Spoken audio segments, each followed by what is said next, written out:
YouTube, welcome back to another video, and in today's video I have another video for you. Basically it's an unboxing, and we're going to be unboxing this. This is the Revell 176 scale SDKFZ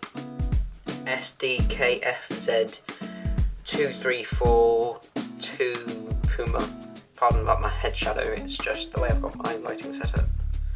It's in 176, as I said. It's a Revell level 4, but you don't trust the Revell skill levels because they're never very accurate. It's got 69 parts and it's 9.1 centimeters long. It's a matchbox rebox. So Revell reboxed this. It was originally a matchbox kit, I'm led to believe. On the top of the box you've just got basic safety information. Zoom out a little bit. Side of the box, got the same as the front of the box. Bottom of the box, pretty similar.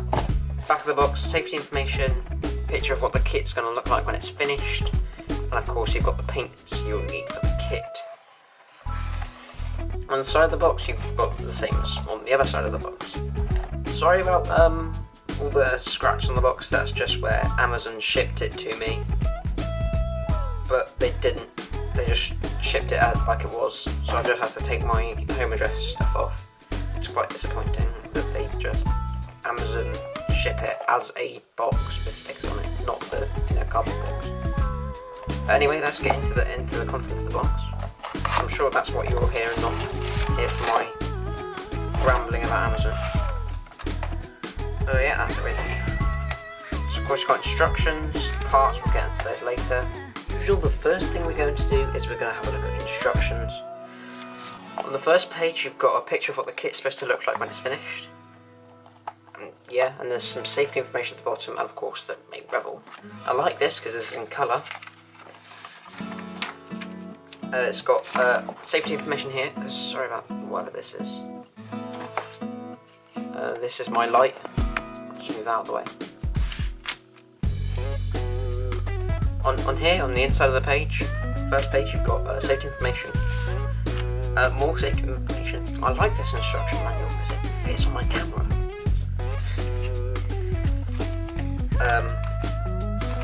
More paints. What paints you're going to need. I don't like the way that Revell have done this. I'll have to go back through and write the number of the paint that I'll need on the actual part paint insignia thing, I can't remember. It's got a sprue map here, which is really good, because it means I can find the parts when I struggle to find them on the sprue. And then there's information about spare parts, where you can order them from Revell. Here, on the first page, you're assembling the turret here, and then you're just going to be assembling the main hull. On this page, you're going to be assembling the rest of the hull, and you're going to be putting the wheels together. On this next page, you're going to be putting the sides and some of the extra details on. Here you're going to be putting what looks to be the shovel and some more jerry cans. Here you're going to be, in this one you're going to be assembling the base, and then there's the figures. Yes, and then finally you've got the different paint schemes you could use for your Puma. I'm not sure which one I'm going to use yet. It really depends. I'm quite liking the look of this one.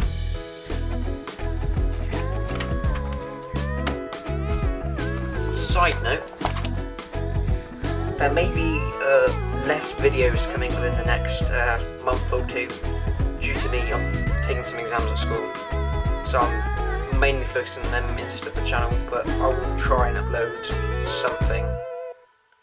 But yeah, that's side note over. Here we have just some safety booklet of safety information, I'm guessing. I'm going to put that to the side. And then we're going to get into the parts. There are no decals with this kit, so when I'm doing the ratings, I'm just going to give the decals a 10 just so it gets a fair rating and a fair chance. Right, looking at the parts, this first sprue here, there seems to be quite a lot of flash, but seeing as this is quite an old kit, and that's no surprise. There's like flash here, if you can see, behind the wheels, and flash on the wheels of course. And of course there's like the injection mold seams and there will be some issues I'll clean up later when I start building the kit.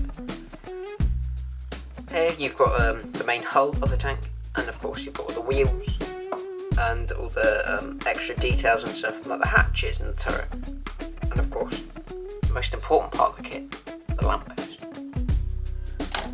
Now this is going to be quite a short unboxing just because there's not much to it.